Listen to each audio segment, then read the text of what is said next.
When it comes to the topic of disaster prepping and survival and just general outdoors activities, one of the topics that does not get talked about enough is comms. The idea of safe communication during a disaster or when you're away from your loved ones is something that not enough people talk about. Welcome back to the channel, folks. In this video, we're going to talk about these devices right here. And believe it or not, these little things have caused a little bit of controversy in the radio community. These are what's called push-to-talk or POC radios. And believe it or not, as handy as these things are, some people can't stand them. And we're going to talk about why. I've got a communications expert that's going to talk a little bit about some of the issues with these things. And we're just going to discuss in general how these work and why you might or might not want to add them to your preps. These are Poclink radios. These were sent to me to try out and show to my audience to see if it might be something you might want to use. So let's give just a quick rundown of what these Poclink radios are. Now, the gist of these radios is that you can talk pretty much anywhere in the world from pretty much anywhere in the world. So these radios don't have to be within a mile of each other. They don't have to be line of sight. You can have somebody standing in your city and then somebody in Mexico and still be able to talk on these radios. But how does that work? Essentially, these POC radios are a cellular device. It's not a true radio. It operates off of a SIM card and it creates its own network of communication between the radios on your network. So this makes for private encrypted conversation on your radios between anyone that you have allowed access into your group. So you may ask, how does this work? Like I said, these are set up with a SIM card that creates a network pretty much the same way as a cell phone. As long as your radio is able to communicate with a cell tower, you have the ability to communicate. Now, here's the advantage of networks like Poclink. They have a deal with almost every cellular carrier out there. You don't have to have Verizon, you don't have to have AT&T. You can have any network and still be able to access towers. Where this comes in handy is, let's say you have an AT&T cell phone, but you're not anywhere near any of their towers. You may not be able to connect with your cell phone, but with this device, you can. And this is what enables you to talk all around the world. One of the things that makes Poclink a different product is most companies that sell these kind of radios only allow you to communicate within the country of origin of your account. In order to communicate outside of that country, you have to buy a separate account that allows international communication. Poclink has worldwide coverage, but only within specific countries. However, the list of countries is pretty impressive. It's not some chinchy little list. This is a really good level of coverage for the standard coverage package that you get with these things. If you're one of those people that frequently travels to other countries, let's say you take a lot of cruises, you might want to buy into the package that gets you an expansion into basically the rest of the world. But for most of us who travel outside of the country, the list that they already cover is all you're going to need. So I guess the next question is, do they work? I took these out and I tested them in various conditions. I took them to work where I'm a director of security and I gave one of them to one of my security guards. Then I went to some of the places where we frequently run into problems with communication. And let's take a look at how that turned out. Now, typically my security team and I use these Motorola style radios, and overall we get decent performance out of them, but there are areas around campus where they just don't work that well. But our biggest issue here tends to be cell signals. But I gave the other radio to my lead guard. I'm gonna go to some areas around campus where I would expect there to be a bit of a challenge. And then we're gonna use these and see just how clear these Poclink radios are. Let's check in with my guard and see how it sounds. You there? Copy, I hear you loud and clear. Check. I'm over by the kind of off in the corner back here. Everything sound as clear as it needs to be? That's a good copy. I hear you. Matter of fact, I hear you a little bit better on here than the actually walkie-talkie. Yeah, I'm going to call you on the walkie-talkie real quick too and see what we get from here. Security 1 for radio check. Yeah. That's what we get. All right, let's go somewhere else and try again. All right, let's try this with a little bit of background noise over here by this cooling tower. There? Yeah, it's a good copy. Okay, I'm standing in front of the cooling tower and there's water flow going through it behind me, and I was wondering how much that was coming across. Very little, not much. All right, so it appears we've got some noise cancellation features on here, which is a good thing. All right, let's try from here in the loading dock. All right, I'm inside the loading dock. How's it sound from in here? Oh, yeah, it sounds clear in the loading dock. I can definitely hear you good. Check, copy that. Going down to the basement.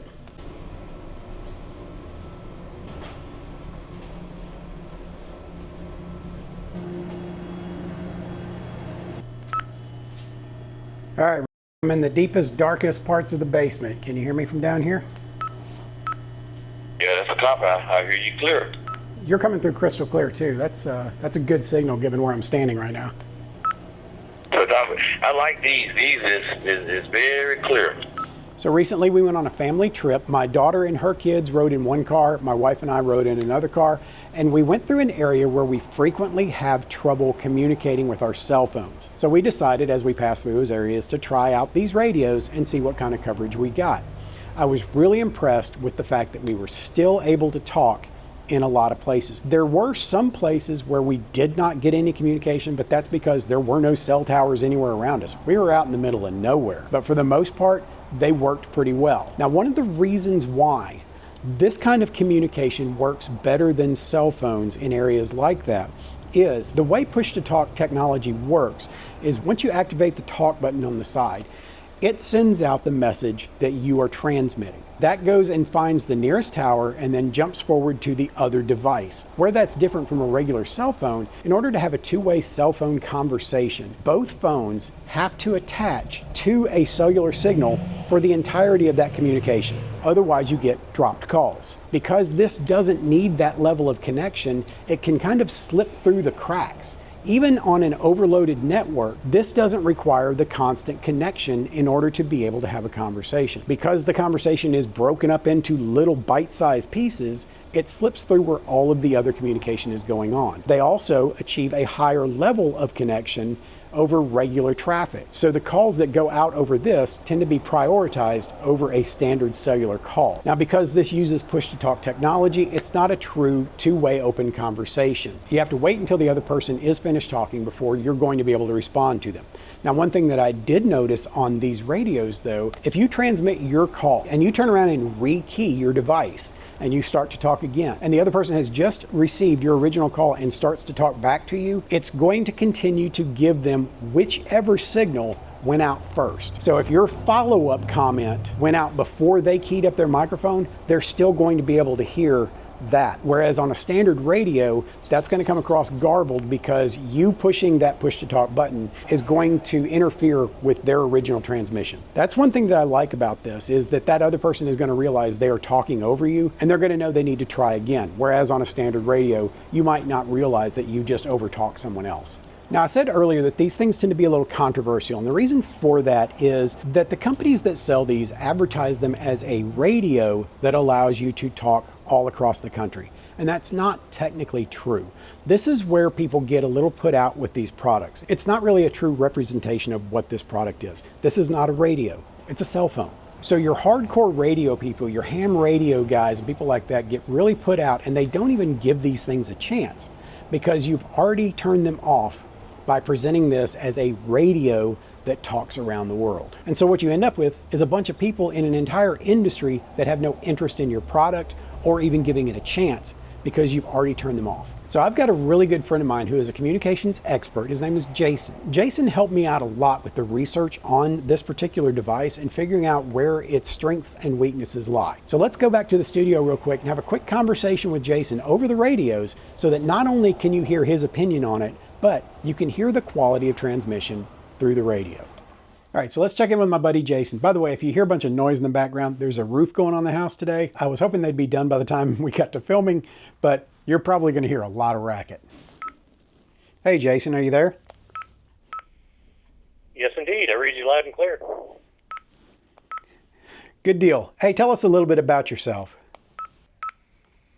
Sure. My name's Jason. I'm a ham radio operator. Been that since about 2020. Got my general ticket there, and I'm also a licensed GMRS radio operator. Jason, can you tell us a little bit, what is the opinion of these PTT or POC radios in the radio community? Yeah, that's a good question. From what I've seen, a lot of traditional radio operators just tend to ignore these because they don't operate the same way that a traditional radio operates. They tend to overlook them, really.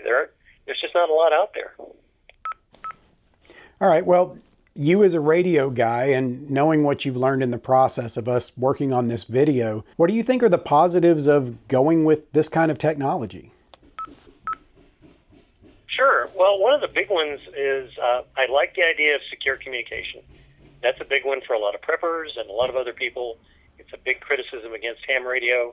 People don't want anybody listening in. Having a closed network and you add the AES encryption to that, it means there's fewer listeners prying into your secure communications. So I like that. I think that's a plus. Yeah, and the other great thing is there's no licensing requirement, which means no government regulation, and it's just less intimidating for some people. All right, well, where do you think the weaknesses are for devices like this? Well, I have to agree with my fellow hams and some of the radiophiles out there. This is not a true or traditional radio. It's a cellular device. So when there's no tower available, it's a brick. I mean, even if you have line of sight, you're not going to be able to communicate with these. All right, so with all of that considered, what do you think the best uses of these things are? Well, I can think of a few right off the top of my head. I think if you're in a workplace that has structural issues, either cement or rebar, that might cause interference with traditional radios, that'd be one. Car-to-car communication during travel. Large campuses or businesses with satellite locations that might otherwise require repeaters. I think those would be some ideal candidates for this type of technology. Yeah, that's good stuff. Any final thoughts on these? So with these types of devices, communication is really limited by the presence of a cell tower. So the farther you are from civilization, or the greater the devastation of an area due to disaster, the less likely you are to be able to communicate. But all you need is a working tower on any provider, and you're already a step ahead of many others. I don't think these will steal away any ham operators, and there are options for other forms of communication that don't require a license. But for the general masses, the day-to-day person, I think POC radios are a pretty simple, accessible, and relatively inexpensive options for comms. All right, buddy. I appreciate your time tonight. I think the audience is going to appreciate your input on this, and thanks a bunch for playing along. My pleasure. Let me know if I can help again. Yeah, just don't forget to bring my radio back to me tomorrow. Oh, okay. You had to add that. Bring the radio back. Oh well, I guess I will. I just expect way too much of my friends. Roger that. Can't keep the radio. I'm writing that down.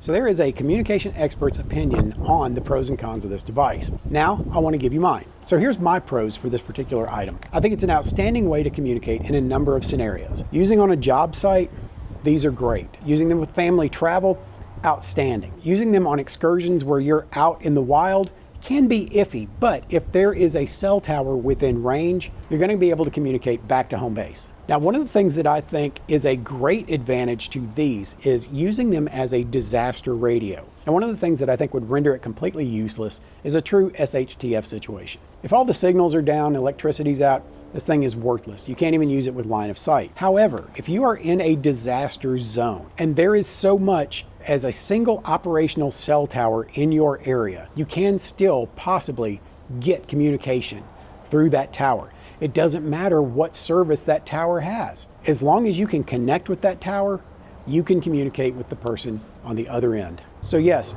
in theory, in a disaster area, these should still work as long as there is some kind of operational cellular tower in the area. So let's talk about cons. These radios are made of plastic. They're only going to suffer so much abuse. You're only going to be able to drop it so many times before it's going to not be able to go back together again. Another con for me personally, coming from a background as a first responder, I don't care for the orange power button on top. This is how you turn it on. On a first responder's radio, the orange button is a no-go.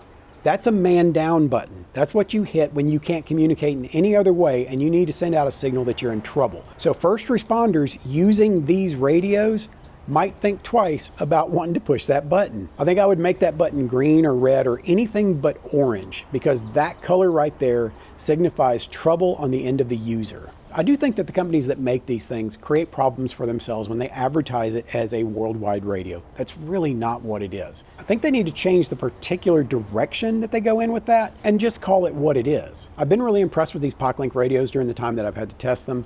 They've worked really well for me. They haven't worked everywhere, but I also didn't expect them to. You're always going to find places where equipment like this is just not going to work. It's not a perfect fix-all. But if you are working in an environment where you're on a job site and you need a way to communicate, especially if your job involves traveling in groups where you might need to be able to communicate between cars, or if you have multiple locations that you have to go to, then you can have radios where you can talk privately, nobody else is listening in, and as long as you're somewhere with cellular coverage, you can guarantee that you're going to be able to communicate with your crew. You do have the ability with these radios to set up groups. You can set up multiple groups on here, which means you can have a work group and maybe a personal group that you can go between with the same radio. Inside those groups, you can transmit to everyone in your group with a single push of a button. Or if you need to speak directly to one person in that group without anybody else listening in, you can select that one person and then you can speak directly to them without anyone else hearing what you've got to say. Now, the website for Poclink advertises that there are no monthly fees involved in this device. Technically, that's true. They do not charge you monthly for the use of the device. However, after your first year,